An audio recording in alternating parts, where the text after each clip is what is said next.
Hello everyone. आज हम प्रावधिक कला के बारे में संपूर्ण जानकारी यहाँ पे डिस्कस करेंगे।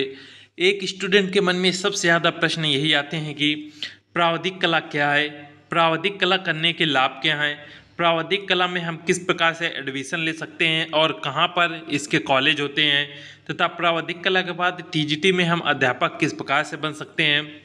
या नेक्स्ट क्वेश्चन रहता है कि मैंने इंटर बहुत पहले किया था, क्या अब मैं एडमिशन ले सकता हूँ, या फिर मैं जॉब करता हूँ क्या एडमिशन ले सकता हूँ, एक साथ कितने विषयों को मैं कर सकता हूँ, तैयारी कैसे करें, इसकी परीक्षा कब होती है। इन सभी प्रश्नों को हम आगे आज डिस्कस करेंगे। पहला प्रश्न है, प्रावधिक कला क्या होता है। प्रावधिक कला को अंग्रेजी में हम टेक्निकल ड्राइंग कहते हैं।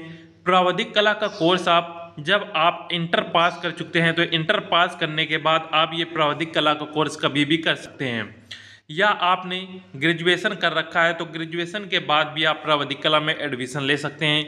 किंतु यदि आप सोचें कि अभी आप हाई स्कूल में हैं या 11th में हैं तो आप प्रावधिक कला में एडमिशन नहीं ले सकते। जब तक आपका इंटर नहीं कंप्लीट होगा तब तक आप प्रावधिक कला में एडमिशन नहीं ले सकते। इसके बाद नेक्स्ट प्रश्न आता है कि प्रावधिक कला के फायदे क्या हैं। प्रावधिक कला का प्रमुख यही फायदा रहता है कि आप बिना बीएड या डीएलएड में 1 लाख रुपए बिना खर्च किए आप ये प्रावधिक कला कर सकते हैं। और टीजीटी की जब भी आपकी वैकेंसी निकलती हैं तो टीजीटी आर्ट इसमें एक सब्जेक्ट रहता है आर्ट का, तो उसमें आप अप्लाई कर सकते हैं प्रावधिक कला के बाद। इसमें जो इम्पोर्टेंट रहता है वो ये है कि आपका जो ग्रेजुएशन है वो कंप्लीट होना चाहिए, साथ में आपका ये प्रावधिक कला का जो कोर्स है ये आपके पास इसका सर्टिफिकेट होना चाहिए, और जब भी टीजीटी आर्ट की वैकेंसी निकलेंगी तो उसमें आप अप्लाई कर सकते हैं। प्रावधिक कला में एडमिशन के लिए यूपी बोर्ड द्वारा प्रत्येक वर्ष आपके एडमिशन लिए जाते हैं। जुलाई महीने में इसके एडमिशन स्टार्ट हो जाते हैं और जुलाई अगस्त तक इसके एडमिशन चलते हैं। यदि डेट बढ़ती है तो इसके जो एडमिशन है वो सितंबर या फिर अक्टूबर मंथ तक भी चलते रहते हैं। तो एडमिशन जो है प्रत्येक वर्ष आपको जुलाई महीने में स्टार्ट हो जाएंगे। जिस समय हाई स्कूल और इंटर के एडमिशन होते हैं उसी टाइम आपके प्रावधिक कला के एडमिशन स्टार्ट हो जाते हैं।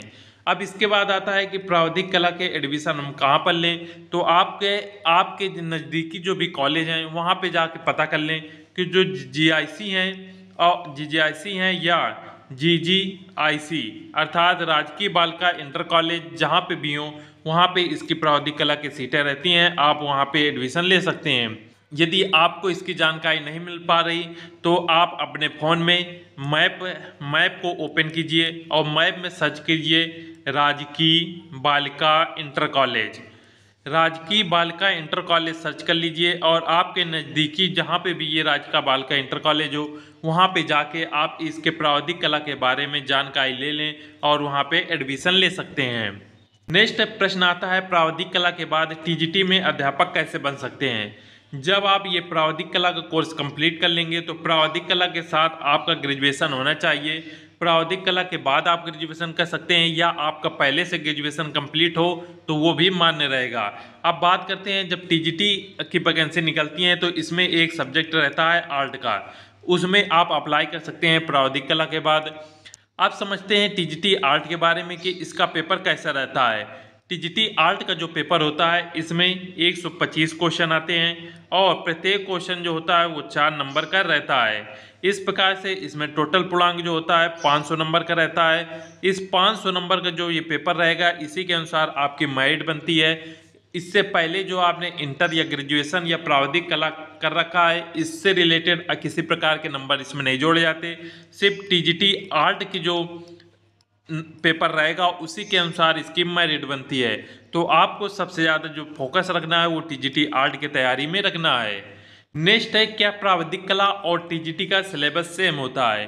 तो इसके विषय में बहुत से स्टूडेंट डाउट में रहते हैं कि प्रावधिक कला का जो सिलेबस होता है वो अलग रहता है और टीजीटी आर्ट का जो सिलेबस रहेगा वो बिल्कुल अलग रहता है। इसमें जो होगा प्रावधिक कला के सिलेबस में इसमें आपका 100 नंबर का पेपर रहता है और ये पेपर के लिए आपको 3 घंटे का समय दिया जाता है। किंतु जो टीजीटी आर्ट का पेपर होगा इसमें 125 क्वेश्चन होंगे और प्रत्येक जो एक क्वेश्चन होता है वो 4 नंबर का रहता है। इस प्रकार से इसमें जो पूर्णांक रहेगा वो आपका 100 नंबर का 500 नंबर का रहता है और इसी के आधार पे आपकी फाइनल मेरिट बनती है और इसमें अगर यदि आपका नाम आ जाता है तो आप अध्यापक बन जाते हैं। तो आपको याद रखना है कि प्रावधिक कला और टीजीटी आर्ट का सिलेबस बिल्कुल अलग अलग होता है। इसमें जो प्रावधिक कला का सिलेबस होगा और टीजीटी आर्ट का सिलेबस होगा इसमें एक भी प्रश्न इससे नहीं संबंधित होते, ये इसमें बिल्कुल अलग क्वेश्चन आते हैं। इसमें जो टीजीटी आर्ट में जो सिलेबस होगा उसमें आर्ट से रिलेटेड जितना भी आपका जीके होगा, चाहे वो प्राचीन इतिहास से हो, मध्यकालीन से हो या आधुनिक इतिहास से हो, कला से संबंधित जितने भी क्वेश्चन रहते हैं वो सभी इस टीजीटी आर्ट के पेपर में आपको पूछे जाते हैं और ये जो पेपर होता है ये एमसीक्यू बेस्ड होता है, इस बात का भी आपको ध्यान रखना है। नेक्स्ट क्वेश्चन है, मैंने इंटर बहुत पहले किया था, क्या अब मैं एडमिशन ले सकता हूँ? तो इसमें आपने इंटर कभी भी किया हो और ग्रेजुएशन आपने कर रखा है, यदि इंटर और ग्रेजुएशन आपका कंप्लीट है तो आप इसमें प्रावधिक कला में एडमिशन ले सकते हैं।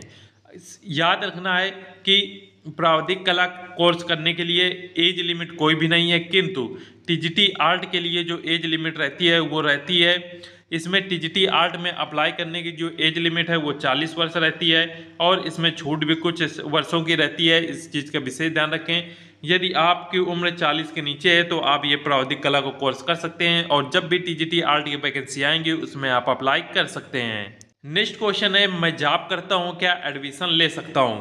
तो यदि आप गवर्नमेंट जॉब करते हैं तो गवर्नमेंट जॉब में आपको ध्यान रखना है कि जिस दिन आप एडमिशन लेने आए उस दिन आप ऑफिशियल रूप से छुट्टी जरूर ले लें और एग्ज़ाम के दिन आप छुट्टी जरूर ले लें। तो आप यदि गवर्नमेंट जॉब करते हैं तो आप ये प्रावधिक कला का कोर्स कर सकते हैं। साथ में आपको याद रखना है कि एडमिशन के दिन आपको ऑफिशियल छुट्टी लेनी है और एग्ज़ाम के दिन ऑफिशियल छुट्टी लेनी है। तो इस पेपर में आपको कुल 2 छुट्टियां आपकी जाएंगी और ये आपका प्रावधिक कला का कोर्स कंप्लीट हो जाएगा। नेक्स्ट प्रश्न है कि परीक्षा कब होती है? प्रावधिक कला की जो परीक्षा है वो प्रत्येक वर्ष जिस टाइम यूपी बोर्ड द्वारा हाई स्कूल और इंटर की जब परीक्षाएं कराई जाती हैं तो उसी टाइम आपकी ये प्रावधिक कला की जो परीक्षा है उसी टाइम होती है।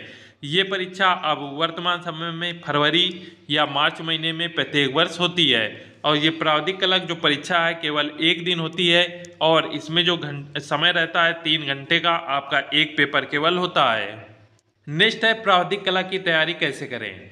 प्रावधिक कला की तैयारी आप यूट्यूब से कर सकते हैं या आप इसके लिए बुक ले सकते हैं। इसकी प्रावधिक कला के लिए बुक आती हैं, वो आप खरीद कर आप पढ़ सकते हैं या यूट्यूब की मदद से भी आप इसकी तैयारी अच्छे से कर सकते हैं। प्रावधिक कला की तैयारी करने के लिए आप हमारे चैनल अनुराग YT को सब्सक्राइब कर लीजिए, यहाँ पे आपको प्रतिदिन प्रावधिक कला की तैयारी करवाई जा रही है। नेक्स्ट क्वेश्चन है कि मैं एक साथ कितने विषयों को कर सकता हूँ? यदि आप प्राइवेट रूप से प्रावधिक कला कर रहे हैं तो प्रावधिक कला के अतिरिक्त आप 3 विषयों को और कर सकते हैं। याद रखना है कि 1 वर्ष में आप प्राइवेट रूप से केवल मात्र 4 विषयों को ही कर सकते हैं, 4 से अधिक विषयों को नहीं कर सकते। आप 2 विषय कर सकते हैं या 3 विषय या 4 विषय, इससे अधिक आप नहीं कर सकते। तो आप यदि प्राइवेट रूप से और किसी अन्य सब्जेक्ट के लिए, मान लीजिए संस्कृत, हिंदी, जीव विज्ञान या प्रावधिक कला कोई भी करना चाहते हैं तो आप ये 1 वर्ष में सभी ये कर सकते हैं। और इनके जो एग्ज़ाम होंगे, हर विषय के एग्ज़ाम जो होते हैं वो अलग अलग होते हैं, तो इससे भी आपको किसी प्रकार की प्रॉब्लम नहीं होगी। प्रावधिक कला के बारे में ये हो गई संपूर्ण जानकारी। यदि अभी भी किसी प्रकार का डाउट है तो आप कमेंट में पूछ सकते हैं। मिलते हैं नेक्स्ट वीडियो में। जय हिंद।